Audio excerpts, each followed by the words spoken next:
अकोला जिल्ह्यातील अकोट तालुक्यात काही भागात ढगफुटी सदृश्य पाऊस झाला। काल रात्री 2 वाजतापासून सुरू झालेल्या पावसाने सकाळी 8 वाजता विश्रांती घेतली। दरम्यान या पावसामुळे नदी नाले तुडुंब भरून वाहू लागले। अकोट तालुक्यातल्या मोहाळा सुकळी गावात अनेक घरांमध्ये पावसाचं पाणी शिरलं, त्यामुळे येथील ग्रामस्थांचे हाल झाले।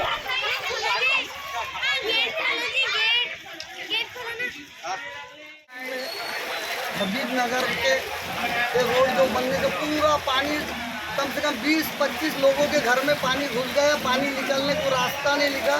इसलिए इसकी पानी की गवर्नमेंट से, तहसीलदार साहब से हमारी आजीजाना अर्जी है कि भाई इस लोगों का कुछ लाभ करें। मागील 15 दिवसाच्या पावसानंतर काल रात्रीचा हा पाऊस अकोट तालुक्यातल्या सर्वात मोठा पाऊस होता।